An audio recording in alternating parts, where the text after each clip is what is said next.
If I'm not on mute. Yeah, now you are on mute. Hi. Hello.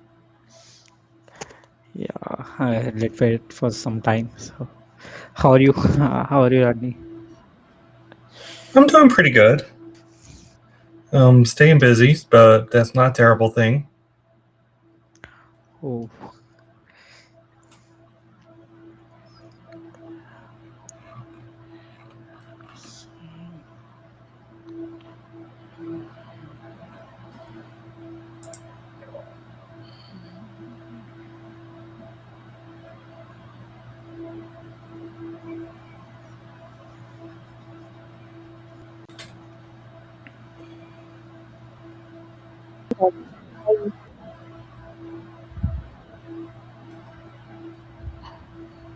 Hello. Hi, Hari. Hello. hi, Malka. Glad to meet you, Rod. It's good to meet you too. Yeah. Looking forward to this. Yeah. Thanks for joining Atlassian community Amravati for this event. Now, I need to do more in India in general, so I'm happy to have the opportunity. Oh, that's great.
So how is the Team 26 event happened? Like I was missed to attend even online and in person too.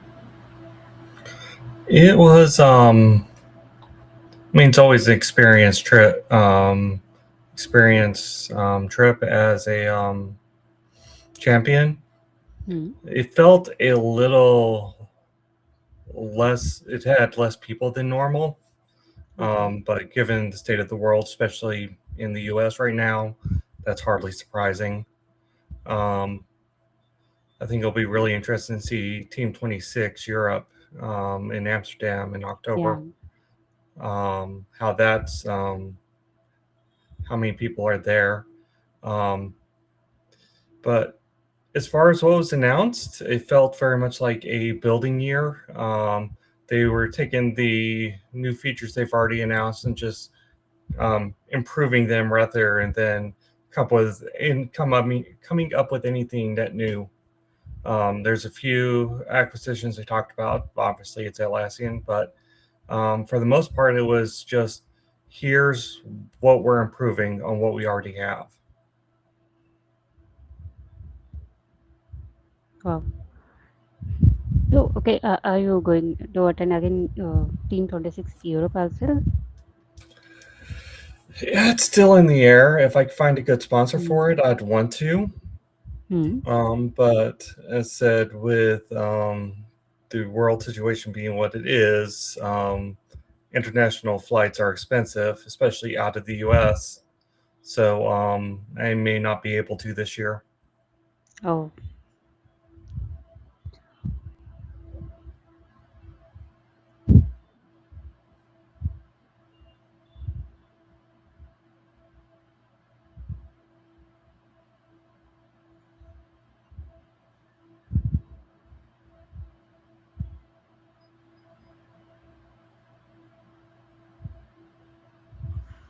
Let's wait until 7:35, Rodney. So we are all, I mean, our people are time punctual, so they will start from the 7:30 onwards.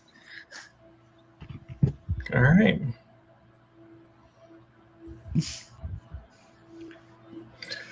I have this time blocked for you guys, so I'm happy. Yeah. Yeah. Well, thanks for joining. Absolutely.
Hi, Carlos. Hello.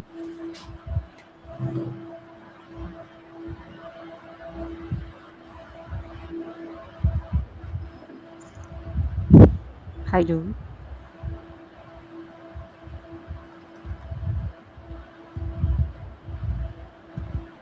Hi, hi.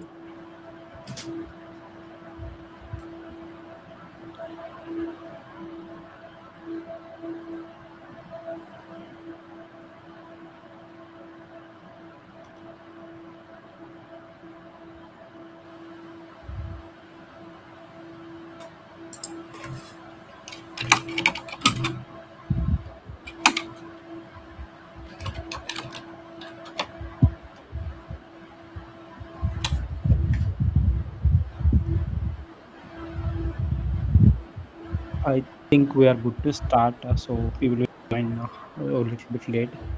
So first of all, let me give an introduction from myself. So myself, Hari Krishna. I was working as a Jira administrator at Prepare Solutions. So currently, I'm serving as the Atlassian community champion as well as a community leader for Amravati chapter. So we start.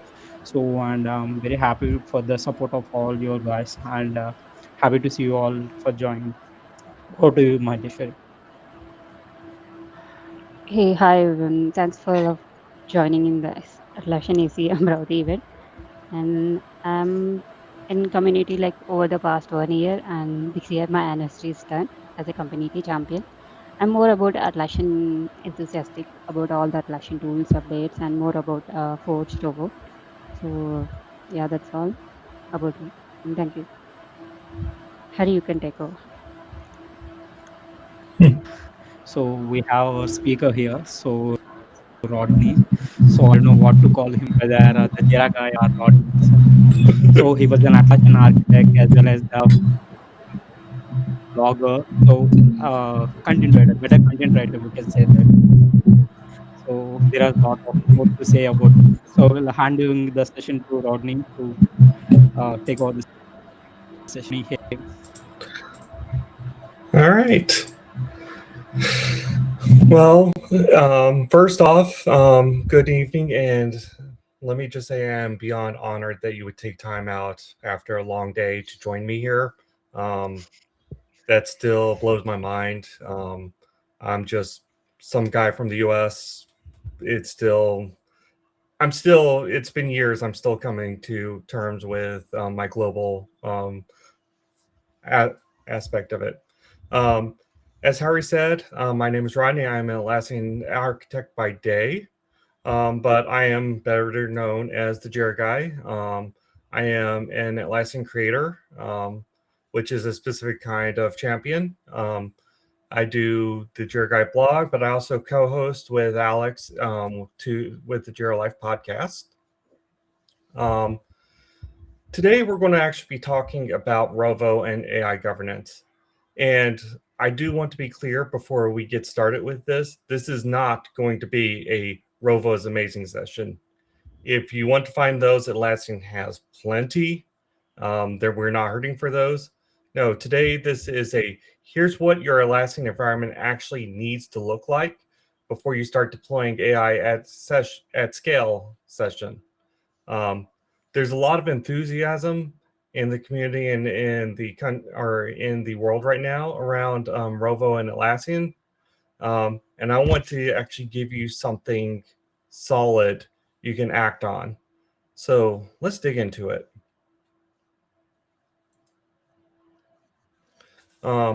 Now, I don't know how many of you got a chance to check out the keynote from Atlassian 26, but they did drop this one metric here that I really want to live on. This is a number that got a lot of applause in the room. It was 150 billion objects and relationships in the teamwork graph. As I said, the room applauded. Most people wrote it down. Some people asked a few follow-up questions about what Atlassian's infrastructure must look like. But then the session moved on. It's a keynote. But the more I sat down with it, the more it started to come back to me. Because what describing here isn't just a marketing stat about their data infrastructure. It's a claim about what the AI can see in your instance. And that changes the governance conversation here completely.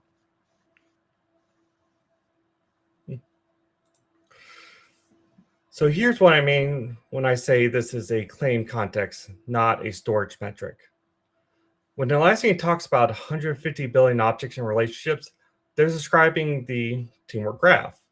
This is the connected layer that Rovo operates on and all Atlassian cloud products live on. It's not just a database size number. It's a description of what the AI can access and traverse. Every Jira issue ever created, every Confluence page, every goal, every dependency, every link, every action, every person, all this interaction between each other, between a piece of work and the team that owned it. That is institutional memory. Not just knowledge of your content, it's the full context of how your organization has worked over time. And institutional memory is only as valuable as the institution it is built in. Most people think about Rovo the way they think about any AI chatbot. You ask something, it reads your Jira or Confluence or whatever context you feed it, and it answers based on the text it finds. That's the chatbot model I'm describing here on the left. However, Rovo is more attuned to an agent model on the right. It just doesn't read the issue. It understands the network around that issue. Who created it? What it was blocked by? What goal was it connected to? Which team owned that dependency? What content in Confluence was connected to it? When it was abandoned and why? The distinction matters because institutional memory is only as good as the institutional behind it. If your permissions are misconfigured, if your Confluence is full of stale content, if your Jira has been accumulating ghost work for years, the agents inherit all of that. And the answer it gives will reflect this off data.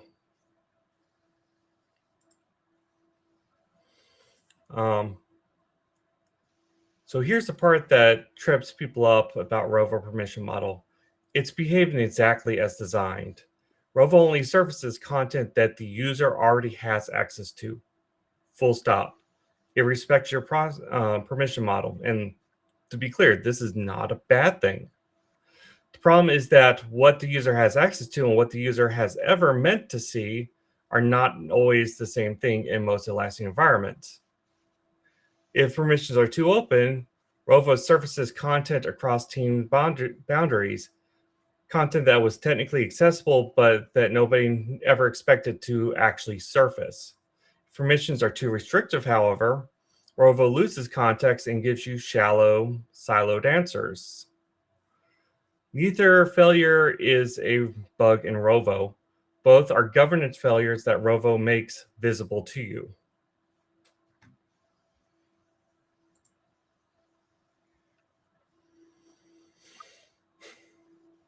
So let's talk about the ways that this goes wrong. I frame the next section as AI health diagnostic because that's the question you should be asking right now. If Rovo is turned on in my environment today, what would it find? The honest answer is that most environments is a lot of things that were never designed with an AI reading for them in mind. Permissions set for human workflows, Confluence structured for human navigation, Jira spaces built by teams who never considered that an AI would ever read that description, every comment, every closed issue going back years. That leads to 3 failure modes. So let's go through them. The first failure mode is permissions that are configured for human use cases. When your Atlassian environment was set up, whether that was 5 years ago or last year, nobody sat in the room thinking, what is the AI going to be allowed to surface to users? Permissions were set based on who needed to see what to do their jobs. In practice, that usually meant erring on the side of open because restricted access creates support tickets and extra work, and nobody wants to be the person who blocks someone who is just trying to do their work. So in most orgs, you end up with Confluence spaces that have org-wide read access with content that was never meant for the whole org. Your Jira spaces set to public visibility because that was easier than configuring custom permissions for every project. You have user groups with broader access than was ever intentional because group maintenance is tedious and nobody got around to cleaning it up. Rovo doesn't distinguish between this user has access intentionally and this user has access because nobody cleaned up the defaults. It just surfaces what the users can reach.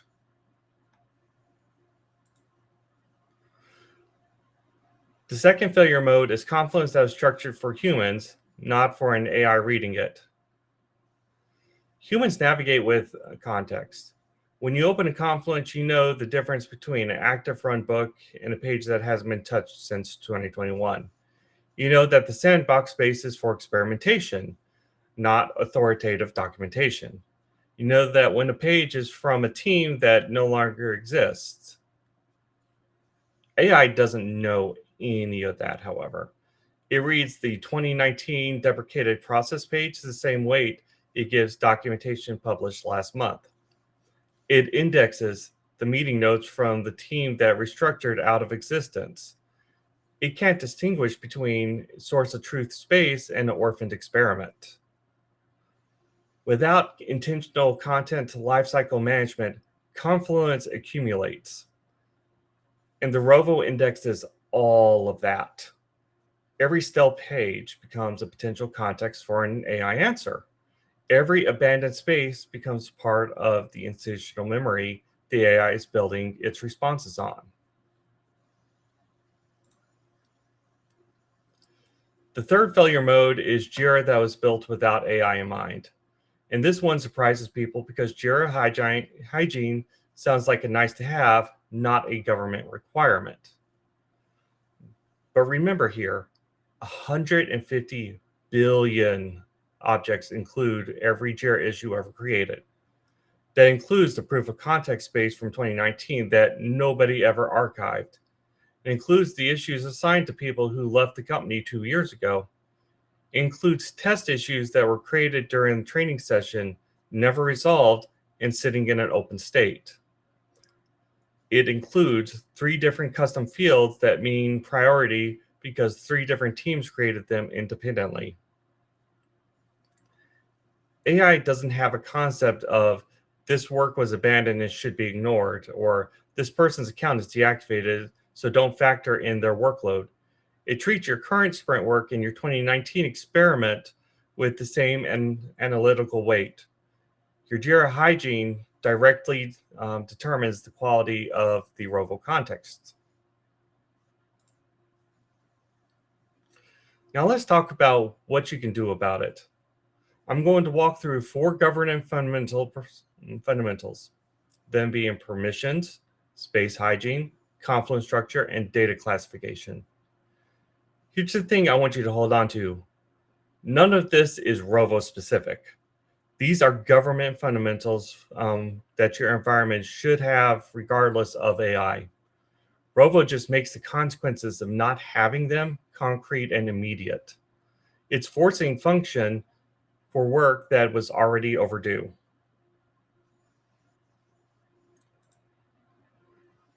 So looking at permissions, the audit I'm describing here is not technically complicated.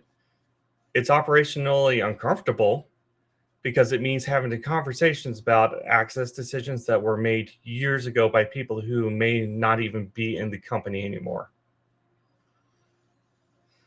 But there are 4 specific things to do. First one, run a full Confluence permission audit. Who has read access to every space? Are there spaces with org-wide or anonymous read access that contain anything sensitive? Second, run a Jira space visibility report. Every space with the public or org-wide visibility is a conversation you need to have. Third, review the global browse permission. Who can see everything? And fourth, map your user groups to actual current teams. Groups created years ago for convenience often outlive the reason they were created. So let's dig into the reason this matters specifically for Rovo. Before AI, someone might technically have access to a sensitive space and never stumble across it because they never had a reason to navigate over there. With Rovo, they ask a question and the AI does the stumbling for them now. Proximity to information has now collapsed.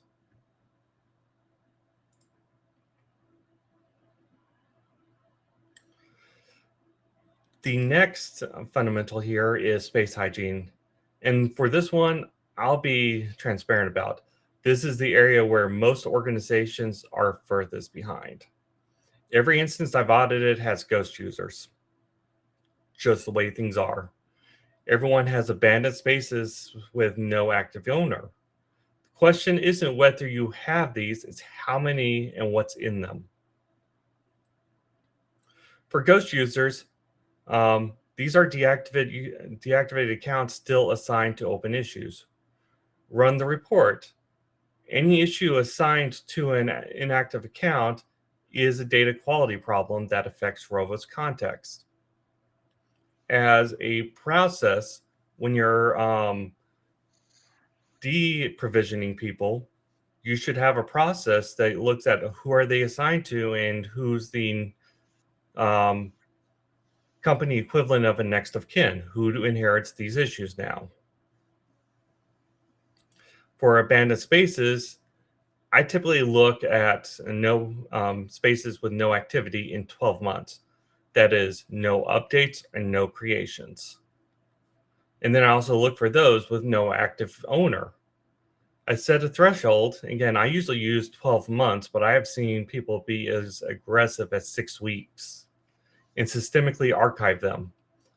Now, I don't delete them, I archive them.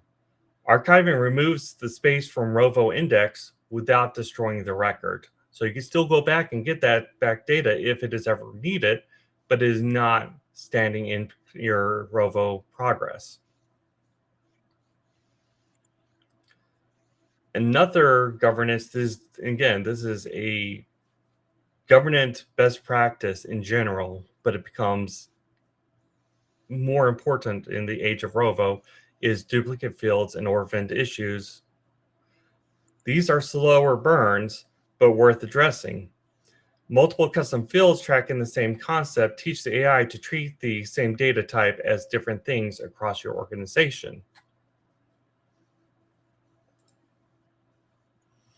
The third fundamental we're going to talk about here is confluent structure.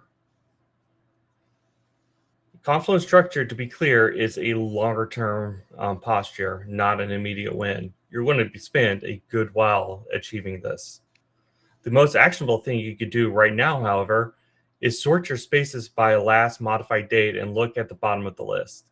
Any space that has been touched in 18 months with no active user is a candidate for archiving.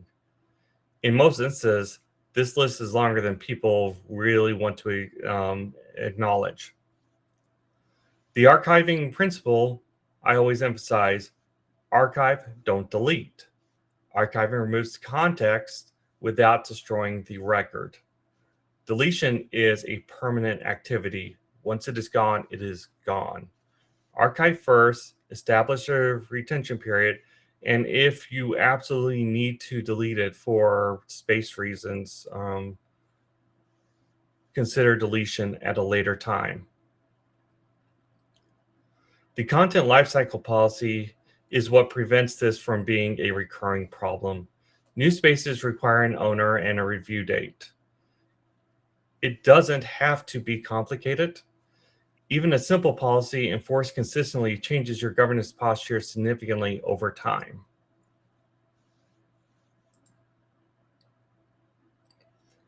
And the last fundamental here I want to talk about is data classification.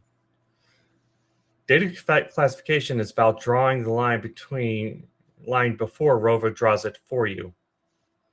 Look at the 5 categories I have here on the right.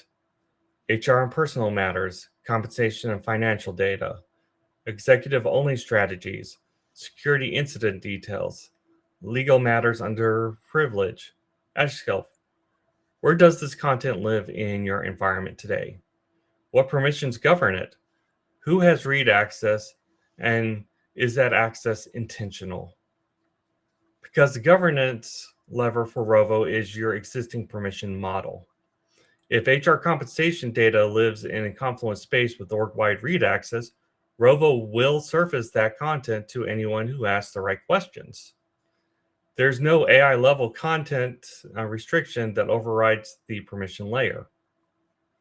The time to fix those permissions is before you enable Rovo for your organization, not after you get a call from your CHRO asking why someone in a different department found sensitive data about AI-generated summary.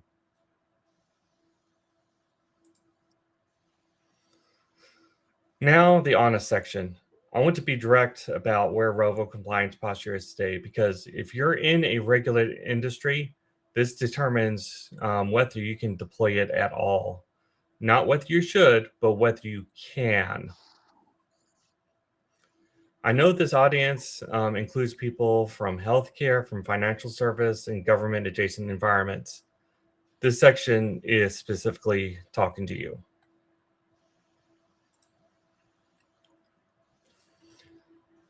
Four things are worth knowing about the current compliance state. Data residency is partial, available in some regions, but not all. Before enabling Rovo, verify your instance is in a region that meets your data residency requirements. You could check trust.atlassian.com. Don't depend on a conference slide that may be, I don't know how long old. Audit log for AI queries are limited right now. Basic activity logging exists, but detailed audit trails showing who accessed what and what content was surfaced are still maturing. If your compliance requirement include demonstrating what information the AI accessed and from whom, verify current capability before deploying it. Content exclusion controls are developing. You can restrict some spaces using or from the Rovo index, but the granularity is still evolving, and it is still entirely based off what your user is able to access currently. And for those who work with U.S. agencies or companies that may be subject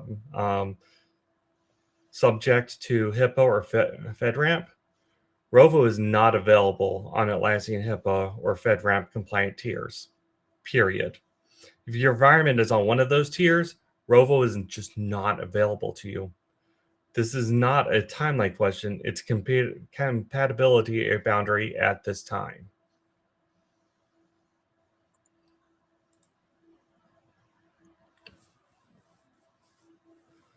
Now, to be clear, Atlassian is actively investing in Rovo's compliance and governance controls. These 4 items are on the public roadmap right now. Expanded data residency, more granular content exclusions, beta AI activity visibility, and enterprise key management for the enterprise tier. I'll say what I always say about roadmap items. These are directional. The fact that someone is on the roadmap does not mean it's in your instance today or that it will ship in a specific timeline. Always verify current status in trust.atlassian.com before making deployment decisions for your organization. Confirm whether these roadmap items have actually been completed and what time they're completed on. And don't assume just because it was on the roadmap and set to go next quarter that it actually went. It could be late, or it could be canceled entirely. And again, what's stated at a conference and what's available in your instance 6 months later can be vastly different things. Verify, then decide. So, all right, I've been through the diagnostic. You understand the failure modes. You know the governmental or governance fundamentals. What now? The next 2 slides are the most shareable thing in this deck. If you want to screenshot anything, please do. This is the practical audit for your government or for your environment needs before you deploy Rovo at scale. Part 1, the space permissions and hygiene checklist. Start with the space visibility report, Jira Admin global settings spaces, filter by access level. Every space set to public or with org-wide visibility is a conversation you need to have. This is the single fastest high-value audit you can run. Then spaces with no owner and no activity in the past 12 months. Archive them. They're not doing you any use right now. It's much better to archive them, and if they become future or important in the future, you can unarchive them at that time. Issues aligned to deactivated users need to be resolved or reassigned. Ideally, your workflow should have a cancel or not going to do resolution in there that you could apply to stuff that just is not relevant anymore. Duplicate custom fields, this one always takes longer to resolve. It's always easier to prevent a duplicate custom field than generate one, but you need to start mapping them and coming up with a plan to resolve them. None of this requires buying anything new today. It requires administrative time and organizational will, which can be expensive in its own right. The administrative time is relatively small. The organizational will is usually the actual challenge. Getting teams to agree that their abandoned space from 3 years ago should be archived can be a challenge. Getting people to work together to use a consistent field rather than 3 separate fields can be a headache. But these are the things that, as Jira admins, we are expected to do. So part 2 is the confluence of data classification checklist. First thing you want to do is sort your spaces by last modified. The bottom of the list will tell you more about your governance posture than any other single audit. Look for your spaces untouched in 18 months with no active owner and archive them. Identify spaces with org-wide read access that contain anything you wouldn't want surfaced in a Rovo answer. Fix those permissions before enabling Rovo. If Rovo is already enabled, you need to make a priority of plugging these now security risks. Establish a content lifecycle policy if you don't already have one. It could be simple. New spaces require an owner and a review date. Even a lightweight policy consistently enforced changes things over time. And identify your sensitive content categories: HR, compensation, executive strategy, security incidents, legal, the things you don't want everyone necessarily being able to see, and verify the permissions on each one of those. These are the permissions that matter most because these will bubble up to your top level incidents if not addressed.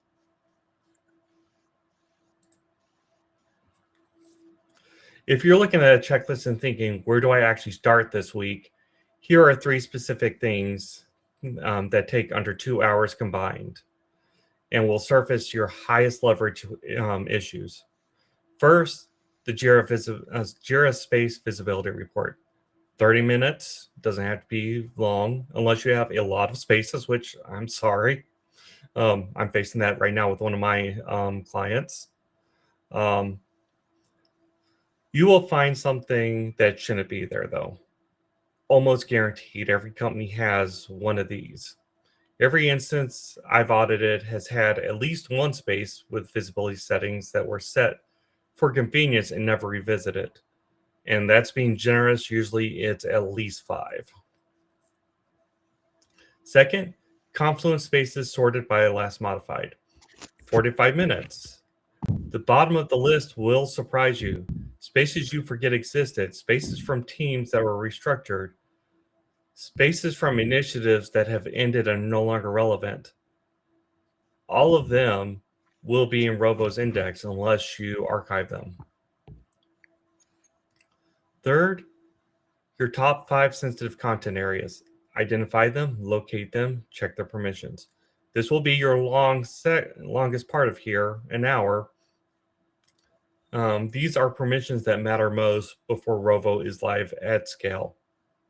I would almost consider them an incident if Rovo is already live and these are open. Do these 3 things and you'll have a clear picture of your highest risk exposure before an AI deployment. I want to close with this. The quality of your AI output is a direct reflection of your governance. Rovo is inheriting everything you've built, every permission decision you've made years ago, every piece of stale content that was never archived, every abandoned space, every ghost user assignment. That's not a Rovo problem. That's a governance problem that Rovo is exposing. The good news is that everything I've described today is a fixable problem. None of it requires purchasing new tools. It requires doing the governance work that was always supposed to happen, that we've never before had the political will or the time to do before. with a deadline that's now concrete before you turn AI on at scale. So the question I want to leave you with before I open to questions is this, or is one on the slide. How ready is your Atlassian instance for context engine to kick in? Thank you all, and I will open the stage for questions.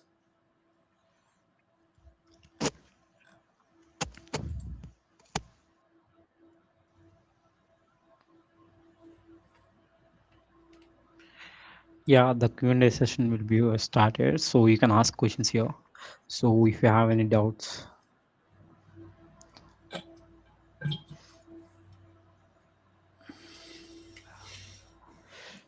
I'm also open to taking comments, experience. This is a conversation I'm looking to build on. So if you have anything concrete from your environment and from your experience, I am more than happy to expose that or to share that as well.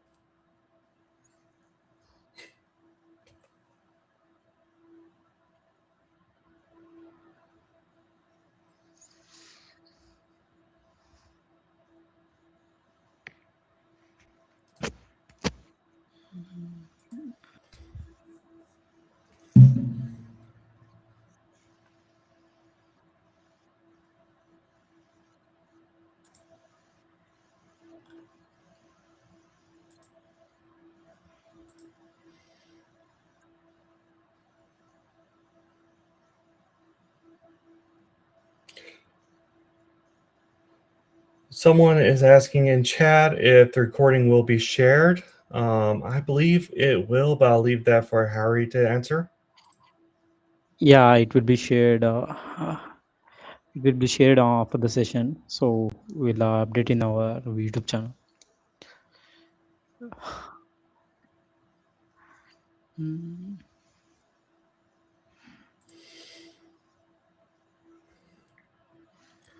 Someone asked. We have another one.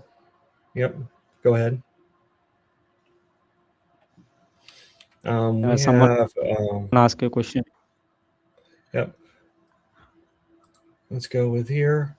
What has been the experience of organizations currently using Rovo?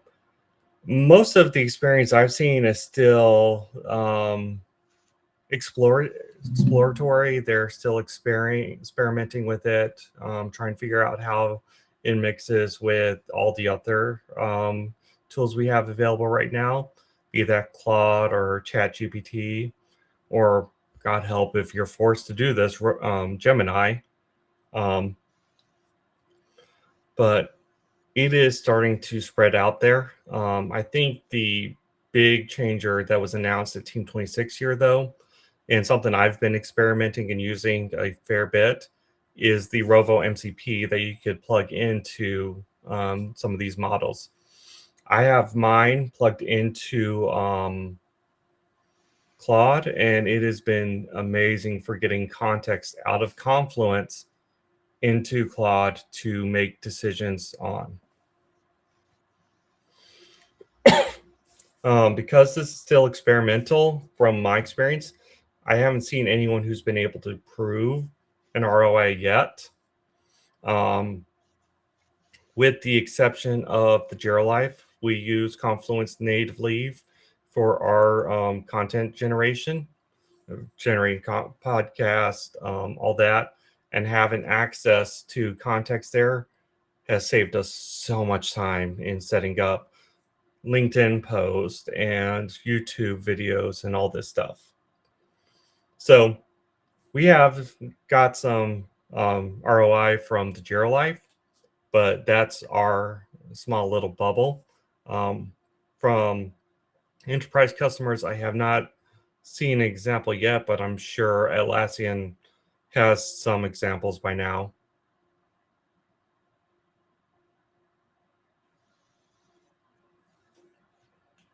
Yeah.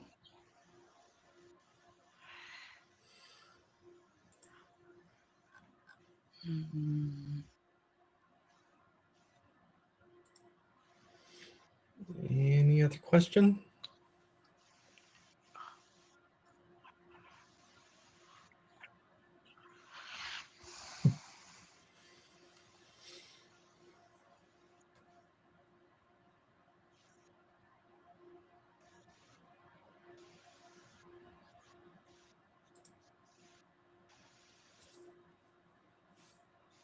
as I said, I am beyond honored.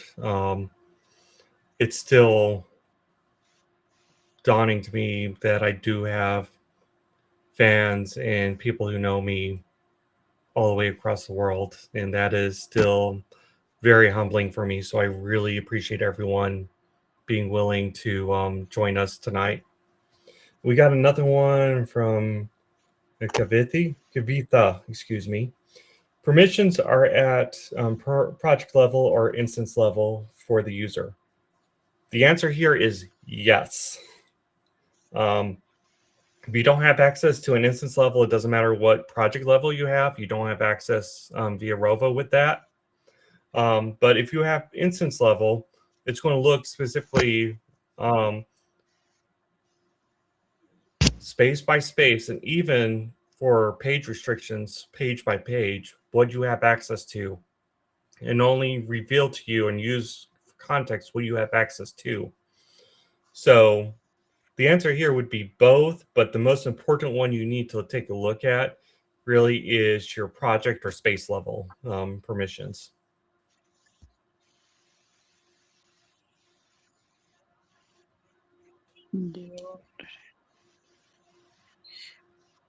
Rodney, they are pinging the questions in chat as well.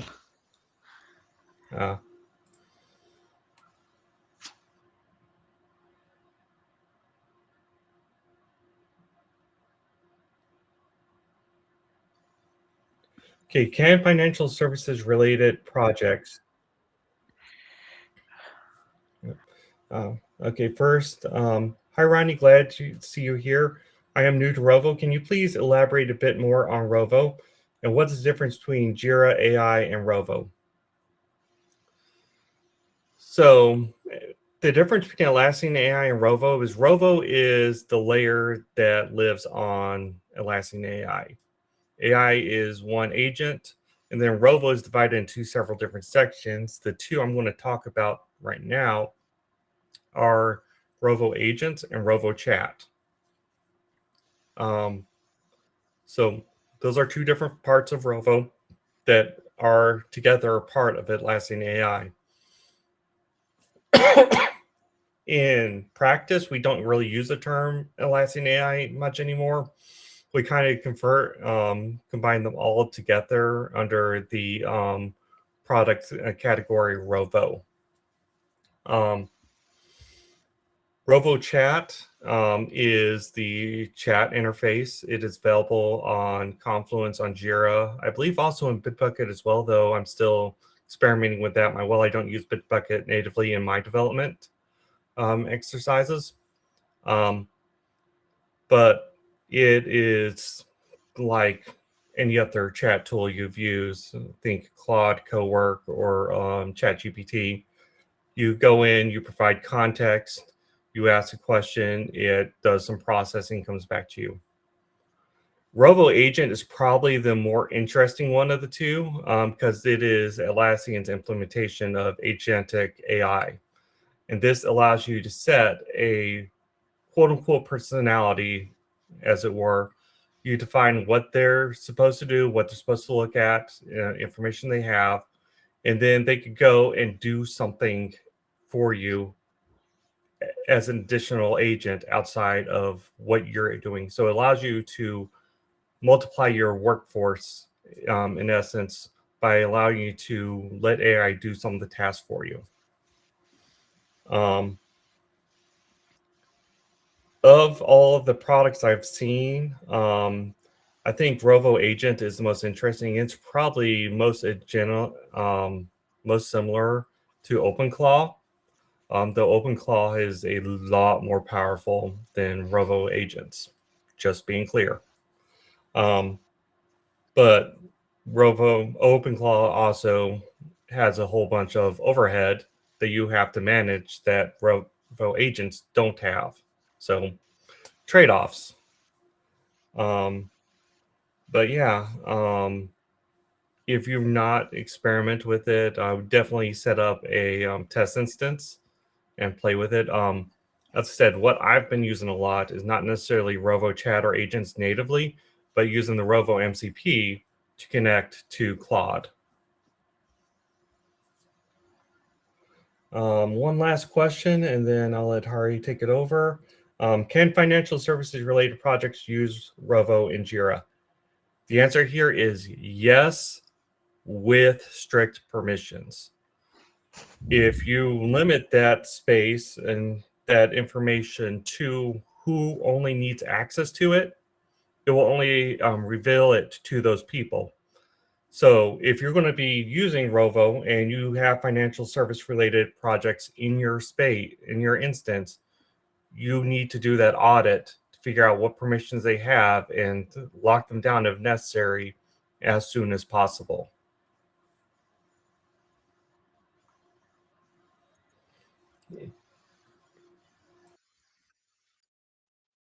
Sorry. Yeah, I think. Is there anyone about to ask any questions? So we are closing up the Q&A session here. Any last Okay. questions? And Rodney, there will be we will be selecting 3 lucky winners here for the gift coupons. So we'll be giving away gift coupons for the participation. So for these 3 users. So and thanks for. So I'm really grateful to have you into the session. So thanks for giving us very good pointers here. Thank you so much. Absolutely. Thank you for inviting me. It's been a great experience. As I said, I love being able to talk to people, and this is part of the world I never get to talk to. So I really appreciate the opportunity. Yeah. Okay, let me share my screen. List out the users here. Okay, I will be spinning the wheel.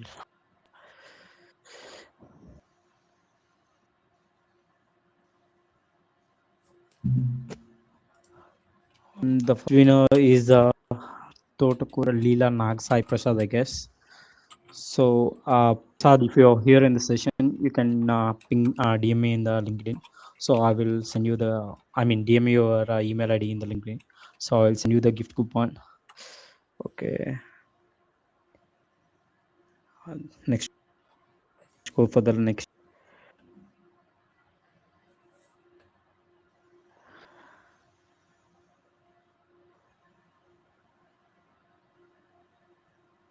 Madhavi Nanjuri. So congratulations, Madhavi. So here in the session, please ping me LinkedIn. So I will send you a gift coupon. So we can go for next as well. So the last one. So we'll see who the last lucky winner.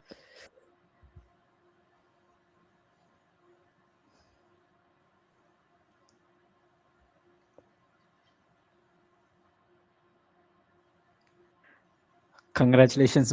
So congratulations for winning the final coupon. So please ping me on LinkedIn. So I will send out your gift coupon. So I think we are good from here. So I think Shivam is also joined here. So congratulations for the lucky winners. So and Rodney pinged his page here in the chat. So you can follow him from the link. So once again, thank you, Rodney. Thank you for making this session wonderful. Thank you. So I think we can go and wind up the session. Thanks for joining the session. So have a nice day for you all. Thank you. Bye-bye.